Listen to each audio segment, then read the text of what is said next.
Good morning, everybody, and welcome to ESO Daily. I am your host, Mystic Raven. Okay, so today I said I'm not going to go ahead and start my Warden, but what I would like to do is cover a video on the Warden Healer, and I'll go through every class accordingly and what your options are for each role that you want to do. But in this video specifically, I'm going to cover the Warden Healer. So I'm going to go on the public test server and just generate a Warden from scratch, kind of giving your options and kind of seeing where you want to go if you want to create a Warden Healer. So the first thing I want to go ahead and do is I'm going to hit create a character, right? And it doesn't matter what alliance, because I haven't erased any alliance, but we'll just keep it wherever at the moment. Now I'm going to go ahead, I'm going to allocate them up to champion 630 so we can cover champion points as well. Now here's a lot of options here. Breton is going to be a really good option for a Warden Healer. So that's one. Argonian is a good healer, but one of the bad things about the Argonian as it is, and I'll let you guys know this, is the Argonian lacks max magicka, and the Warden has less max magicka than the other classes. So that's kind of one of the downsides to the Warden and going Argonian Warden Healer. Now, same thing with the DK. I made an Argonian DK Healer, but because it doesn't have a lot of max magicka, it can be a struggle sometimes. But there are other sets and options if you're planning on using the Argonian for a Warden Healer. So keep that in mind, that a secondary set with a regen like I don't know, like Lich would be great. So just a heads up. So if you're going to go with Argonian. Dark Elf has a really lot of good options as well. It has a lot of max magicka and max stamina for utility purposes. Also, what I really like here is the High Elf. The High Elf has a lot of max magicka, and if you decide to go ahead with the DPS version of your Warden later down the road, a High Elf is once again a good alternative solution. It has a lot of flexibility for the Warden. Also, you could go pretty much, those are your main. So Breton, High Elf, Argonian, Dark Elf is pretty much the selections you would kind of want to go with at this point. So these four are really good selections for Argonian healers. But for this video, we're going to go ahead and we're going to go with the Breton, right? So I'm just going to go ahead, hit the Breton. We're going to go to the class and we're going to click the Warden. Make sure it's all good. And I'll just type in something generic at the moment. Oh.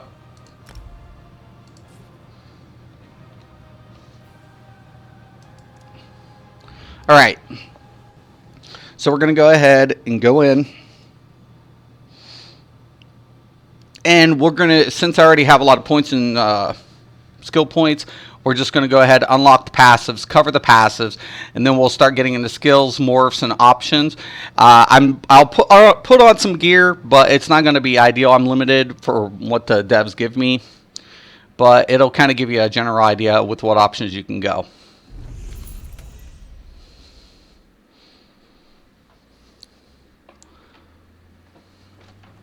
Okay, it takes a minute sometimes to load this in, so just bear with me. Okay, as you can see, my Breton Warden is completely naked and needs all sorts of help. Okay, so the first thing I always do, depending on my gear set and what everything is, I'll take up the max magicka, usually around 58, and I'll put the rest in health, and then I'll glyph accordingly. Okay? And we're going to go down first to the Breton. So, Magnus, skip to Magnus, is going to give us a total of 10% max magicka. Our spell resistance is going to be 3,960. And our cost reduction, which is really comes in handy now more than ever, is 3% towards our skills, which makes this really nice for the Warden. Okay, now obviously we want to go down to light armor. We want to keep light armor completely unlocked, obviously, because we are going to be wearing light armor. And here's another thing I like to do. When I go into heavy, even though if I'm only wearing one piece, I like to grab that extra resistance. I also want my health recovery, and I take my max health. These help a lot. Now, the major thing here, too, is restoration staff, but we'll get into that in a minute. We'll go to under Animal Companions, and we want to always unlock all of our passives as much as possible. This gives flexibility to our build, even if we don't primarily use any of these abilities, but we need to slot it in a certain situation, so passives are very important. So, Bond with Nature, one of your Animal Companions is killed, unsummon, you restore 630 health. Okay, Savage Beast, attracting an animal companion, grants ultimate. This effect has an 8-second cooldown. Flourish, increase your magicka and stamina recovery by 6% if an animal companion ability is slotted. Now it's up to 12. Advanced Species, increase your damage of your animal companions by 1% for each animal companion ability slotted. There it goes up to 2. Green Balance. This is primarily the healer tree. When healing your ally under 40% health with the Green Balance ability, gain Major Mending, increasing your healing done by 25% for 3 seconds. Nature's Gift. When healing an ally with the Green Balance ability, gain 250 magicka or 250 stamina. Restores your lowest resource pool. Emerald Moss. Increase healing done for Green Balance abilities by 2% for each Green Balance ability slotted. Maturity. When healing you or an ally, grants them minor toughness, which increases max health by 10% for 10 seconds. Okay. Glacier Presence. Increased chance of applying chilled to enemies with Winter's Embrace abilities by 200%. Frozen Armor, increase your physical and spell resistance by 500 for each Winter Embrace ability slotted. Icy Aura, reduce the effectiveness of snares applied to you by 15%. And Piercing Cold, increase your physical and frost damage by 6%. Okay, so since we got this out of the way, we already know that Green Balance is going to be primarily a lot of our major places where we're going to select. So I'm just going to go ahead, unlock, give you your morph options, and let you decide how you want to conduct your build.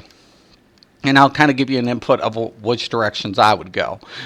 Okay, so Secluded Grove. Okay, instantly swell a healing forest around you or an ally in the area, restoring 1,997 health. The forest continues to heal you and all allies in the area for 998 every 1 second over 6 seconds. This is a great ultimate for healers because it has a low cost and it has an instant and a hot effect. It's really good. Here's your morph options. Enchanted Forest, gain ultimate when healing low health allies. Is the new effect, or healing continues after ability ends. Now, here's the thing. I love this for PvP is the Enchanted Forest. For PvE, this is the Healing Thicket is the better selection. So you could kind of go in between depending. You know, Enchanted Forest is still good for PvE as well. I just really liked it for PvP because, you know, people would lose health really fast. My ultimate generation was insane with this. So I'm telling you guys, if you plan on PvP, this is a great ultimate. PvP, PvE, I preferred Healing Thicket. So PvP was the Enchanted I used and Healing Thicket for PvE. So it's kind of wherever direction you want to go with. But we'll hit the Enchanted Forest for now. Okay. Fungal Growth. Seed a large area of mushrooms that heals you and all allies in your frontal cone for 1,696 health. Okay, our morph options are Enchanted Growth and Soothing Spores. Enchanted Growth, affected targets gain stamina and magicka regen. Cost stamina and allies near you are healed for more. So this is kind of a stamina heal, right? I know it sounds crazy, but with the Warden, you could actually technically build a stamina healer. I know that sounds crazy, but it's true. Because you can use this with Vigor, and you could actually, pump up a couple of healing abilities and keep some offensive selection, primarily for PvP. PvE, I would have to test it, but it, it would sound interesting to do. But since we're running with the magicka, we're going to go with the Enchanted Growth. Okay, Healing Seed. Summon a field of flowers which blooms after 6 seconds, healing you and allies in the area for 2,592. Only one field may be active at a time. Allies may activate the Healing Seed synergy to heal for 2,508 over 5 seconds. Your morph abilities can be activated for an instant heal, or enemies in the area receive less healing. Now, this is great for PvP. PvE, obviously, I would take the Budding Seeds. Living Vines. Grow vines to embrace you or the lowest health ally in front of you for 10 seconds. The vines heal the target for 528 health each time they take damage. Now, keep in mind, guys, this does go up when you put on gear. This effect can occur once every second. So, Leeching Vines. Minor lifesteal is applied to the attackers or heals when effect ends. Now, I love the lifesteal, guys, especially with everything going on, and I guess I will use the word meta. With this meta, everybody's going to be using either light or heavy attacks, and I'll tell you what, the minor lifesteal definitely plays a very important role. Living Trellis, though, it really does give that instant with the hot. So I really did like Living Trellis a lot. So I'm going to go with Living Trellis, but if you want to go with the other one, you can. Lotus Flower. Embrace the Lotus Blessings, causing light attacks to restore 1,425 health, and your heavy attacks to restore 4,276 health to you or nearby allies for 20 seconds. This is really good because you're going to weave in between your rotation, and it does a great job. Now, we can also take the Morph, which grants weapon critical, casters gain spell critical. So, obviously, if you were Stam, you could use the green. And if you're Magicka, we'll take the blue. Okay, Nature's Grasp. Swing to a target ally, healing them for 6,028 health over 10 seconds. The Morph options heals instantly instead of over time. Also heals the caster. So this is one of those kind of like, how many hots should I have and how many instants should I be running up? Okay, so if you have a lot of hots between Resto and this, I would basically say go with the Nature's Embrace. If you need a little bit more hot and you're trying to reduce cost, you definitely would probably take the Bursting Vines. Okay, so we'll go with the Bursting Vines. Now, Animal Companions. Now, we're not going to take Feral Guardian, but it's there. Dive. Definitely another one we wouldn't really be worrying about taking. Scorch, once again, not really interested in this one for a healer. Swarm, yeah, but Betty and Etch. We definitely want this one, and this is why. Call a Betty and Etch that restores 3,555 magicka over 22 seconds, and it also gains major sorcery, increasing your spell damage by 20% over 24 seconds. When we take a look, now we get Blue Betty. That removes one negative effect. For a healer, this cleanse is very important. And also keep in mind, guys, you're going to get the passives with this with Savage Beast. Now, that does add up, and also we're going to get a magicka recovery of 12% while it's slotted. Okay, Winter's Embrace. Now, here's a lot of options in here, even for the healer. I know a lot of people want to think that this is a tank, and it is. But Sleet Storm is a prime example of this, and I'll show you why. When I take this and I hit the Morph, now we have Northern Storm. Increase max magicka while it's slotted. Now, keep in mind, that's the one thing that the Wardens have a lack of is max magicka. So, if I want to increase the max magicka, if I want to, I can use the Northern Storm to slot. Okay, so we've pretty much gone over a lot of things with that already. Now we want to go into the restoration staff. Now keep in mind, guys, once again, restoration staff, we want to unlock all these passives again.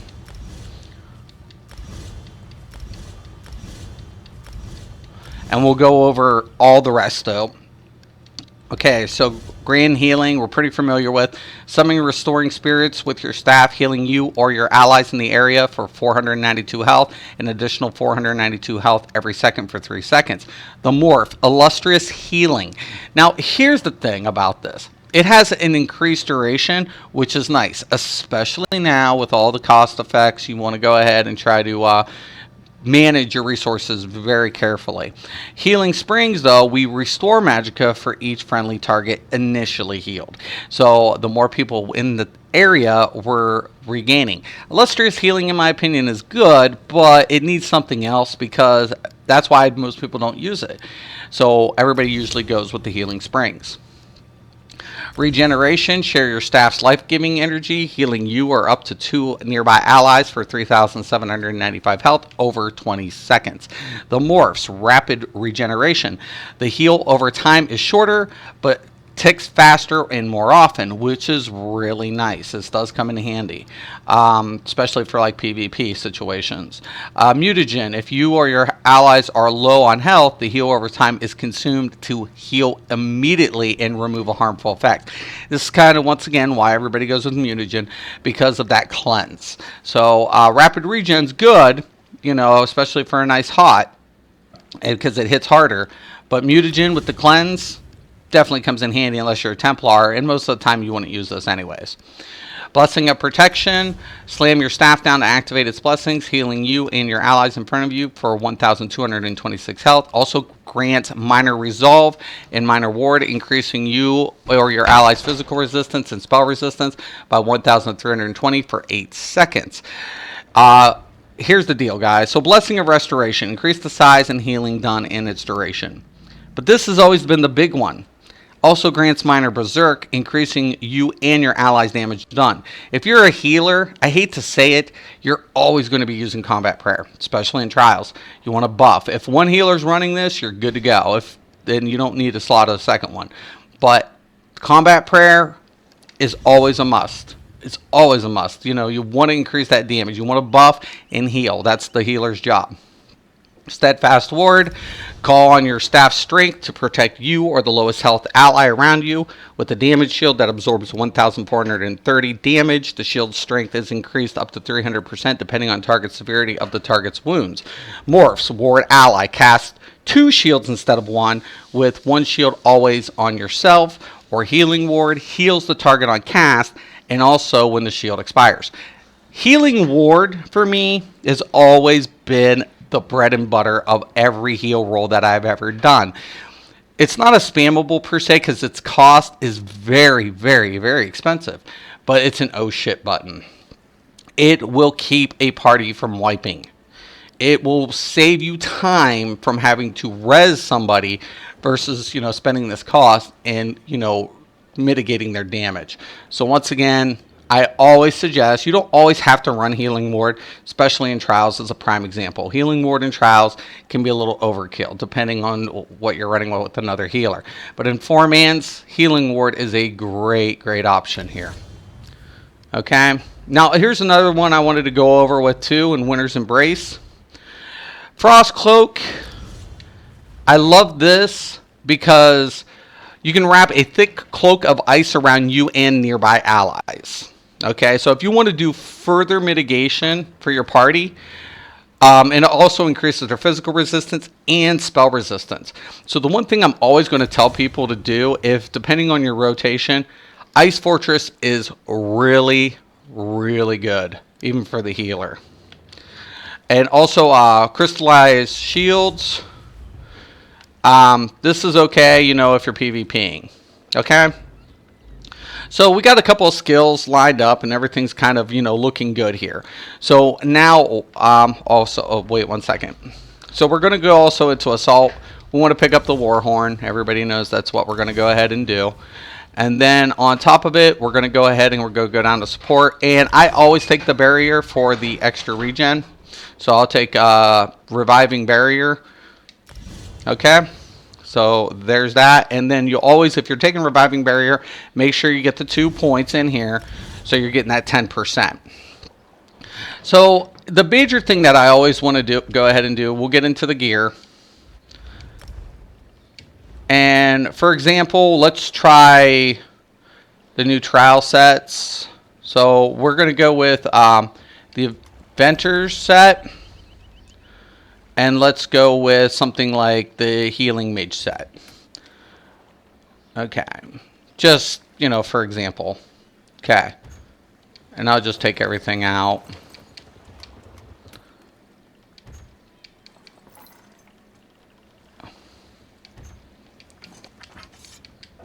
Now, I'm not going to use all this, obviously, but it's going to let me slot all my abilities and everything.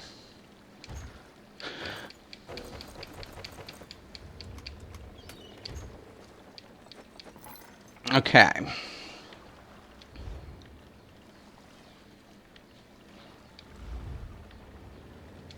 Now, I'll get into monster sets here sometime, whatever, soon or whatever. But for now, I'm just going to go ahead and slot a bunch of stuff.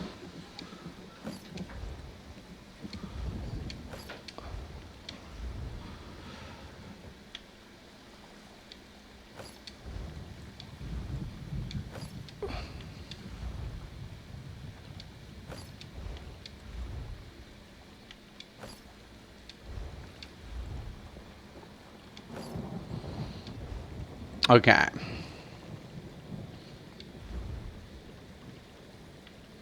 Want that restoration staff, obviously. And then I usually will go with like a sword or board, you know, whatever on the back bar. Kind of, you know, but this isn't the setup. So I'm just putting this on for now, for the moment. All right, guys. So here's the situation. How we're going to set up our bar, for example. So we have a restoration staff, obviously. So that's where our key applied effects are going to go from restoration staff. So usually in restoration staff, I will take something like the Healing Springs and I'll add the Combat Prayer, regardless if I use Healing Ward or not. So those are kind of the big things I want to do. And also I want to go into the Mage Guild. And I'm always going to take the Inner Light because of the Max Magicka, right? So that's another thing I'm always going to push for here, guys. Because remember that the Warden lacks Max Magicka. So that's one of those major things that you have to pay attention to. Now, I'm just, for the moment, I'm going to slot Inner Light on both bars. Now, I might be changing that depending on my build options, but the Max Magicka is something I really like to go with. Now, since I have these two abilities on from restoration staff, that gives me option whether or not I want to use the ward or mutagen down the line. But since I have a lot of options with the warden, what I want to go ahead and do next is come over here. So Blue Betty I want slotted somewhere, but keep in mind I'm going to get major sorcery, and the one thing this is going to give me is the prophecy. So I don't need that over here, but I need probably the Blue Betty because it's going to give me a cleanse effect, right? Now when I go into the green balance, I can either decide to keep the Enchanted Forest, or most of the time what I like to do, because I'm on restoration staff side a lot, is put my ward right here. And I'll always keep my aggressive Warhorn on the back bar. Now, if I want to go with more Max Magicka instead of the regen, what I would opt to do instead is go with the Northern Storm, and that'll throw up my Max Magicka on that bar, right? Or I can go with the healing from the Enchanted Forest or anything on the restoration staff. But on the back bar, I usually keep the Warhorn. Okay, so there's a lot of options there. Also, when I'm over here, I want to take a look at my primary healing effect. So since I'm using a lot of restoration staff and I have my one utility over here, I want to see what my primary heal effect is going to be. So Enchanting Growth is good because it's in a frontal cone. and it's increasing the max, magicka and stamina recovery by 10% for 20 seconds. So as it is, I'm going to keep that as my primary. Okay, once again, sorry, I live in an old house and furnace kicks on. So right here is kind of where I want to go with any other secondary effects. And the first thing I want to look for is any other bonuses I'm going to get. So Lotus Blossom is a prime example. This is going to give me what Inner Light does. So what I could do is go ahead and slot the Lotus Blossom here, go down, switch out my Max Magicka instead of this, and then go back and then put my Warhorn on my front bar.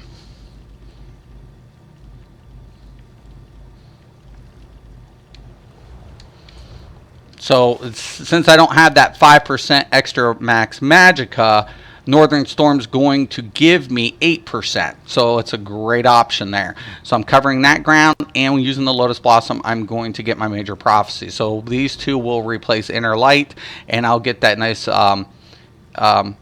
effect to apply to my party with the light and heavy attacks.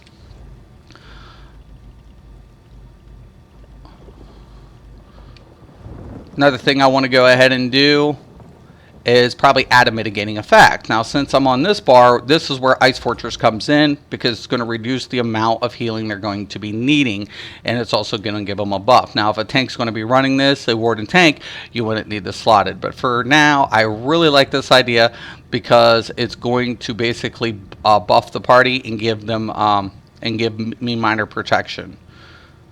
Okay.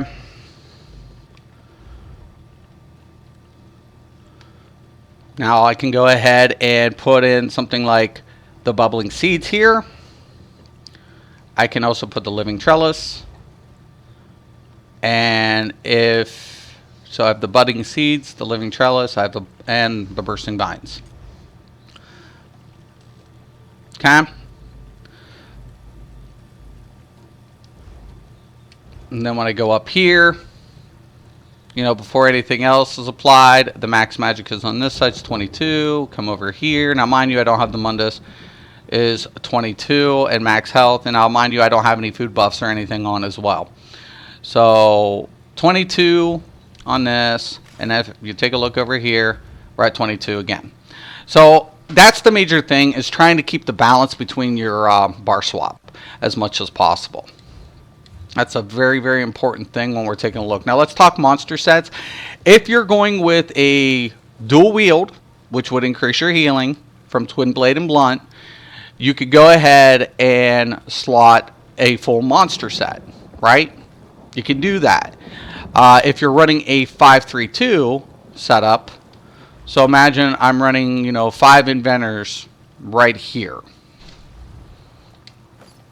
And if I go with my 5 primary pieces being Inventors, this allows me to use a full monster set. Then I can use 2 off piece like Torok's Pack, and then I can use something like the Master Staff. And that's a great option. That ran in the past for a long time, and then of course I can run like Willpower Jewelry, which is fine. It works out great. It's a great setup. But what we do is typically a double stack. Now, let's say you're going to go with, you know, Resto Destro, right? So let's say I use a Destro staff on this end. I don't have to switch out any abilities, right? Because I'm using all class-based abilities. But the one thing I would probably be picking up here, and we all know where I'm going with this, is we're going to go ahead with the Weakness to Elements, and we could go with the Elemental Drain, right? Now I can go ahead and slot in my Elemental Drain, but the problem of doing this is you're not going to use a monster set, and that's okay for this class. Now, Nightblades and DKs, for example, don't lack utility. So Sentinel is a primary monster set, so you're never going to see usually a Nightblade healer or a DK healer run Resto Destro. If they do, they're gimping themselves. So usually if you have a Templar or a Warden Or even, you know, sorcerers don't get used often, but sorcerers can pull Resto Destro and not use a monster set and bank on the other class to provide the utilities because they give passives towards, you know, critical damage. So with Magicka. So Elemental Drain can be slotted in this scenario. So you can do that, that's fine. Just keep a note that if you're going to do a Resto Destro, I wouldn't recommend using a monster set. Alright, so I would actually stay with a double stack with one monster piece, preferably Max Magicka to increase your resource pool. So there's that, and pretty much about it for the Warden Healer. A lot of options here, guys, but this is kind of the setup I would do. Now keep in mind I could go ahead and put on my ward here, come over here, and replace maybe like Budding Seeds with the Enchanted Growth. So it's a lot of options. I'm always going to keep the Blue Betty, right? And I'm probably always going to keep the Lotus Blossom, especially with this meta. Northern Storms is an option. Like I said, 8% Max Magicka. Now, the first thing you might want to think is, why not Inner Light and Max Magicka? And that's a good idea, but the problem of it is you're going to lose out on an effect, an ability that applies to the party. That's why I'm always going to tell you, if you're going to use the Northern Storm Ultimate just for Max Magicka, it's best to go ahead and do that, and keep that in mind that when you're doing this, you're going to be replacing your barrier effect. But even by doing that, that's where Ice Fortress comes in, because now you can buff your party, giving them the major increasing their physical resistance and spell resistance. Now tanks are already going to have this, right? But guess who doesn't?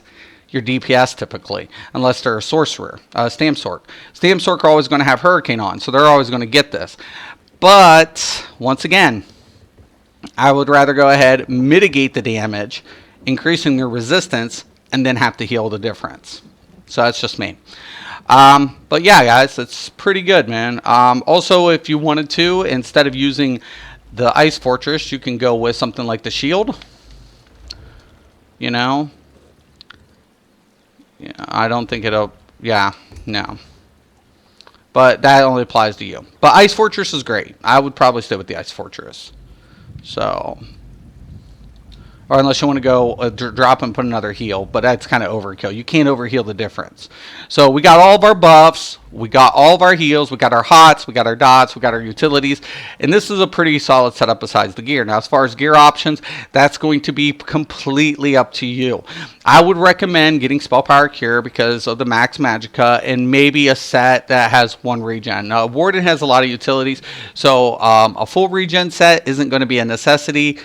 Per se, but Lich would be in your best options. Warlock, once again, Worm, all really good sets for secondary.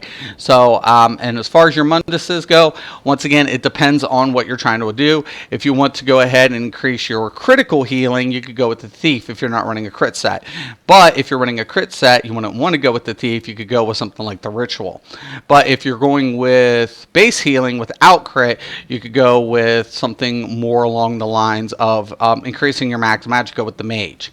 But if you're comfortable with your resource pool, you could go with a higher end heal ability with the Apprentice.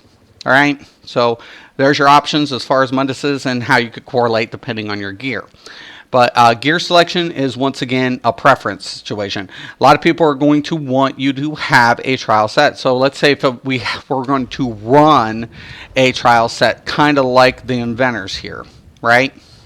It's a great set. It's going to go ahead and give us a buff, increase our healing done by 2%. This is kind of low on the 4. To me, that's kind of one thing I don't like about trial sets for healers. But the minor ages is definitely a plus. It's going to help conserve your Magicka because you're not going to have to constantly spam heals. So keep that in mind. You pair something like this with Spell Power Cure for buff increase. That helps, but also you could use something like this set and then something like Worm to also reduce those costs. Or Lich or, you know, Warlock for recovery. Those are all great options. So once again, guys, you want to play with how you're going with, you know, your build. Also with jewelry, keep in mind, guys, that regen is very important. So if you're not going to be running the Atronach, I would suggest keeping at least 2 pieces, if not all 3, for recovery. Because as a healer, that's the one thing. But you want to Try to weave in between your rotation as much as possible. If you can do that, then I would also then suggest go with the increased spell damage versus regen, but don't make all three all spell damage, because conservation for a healer is very important.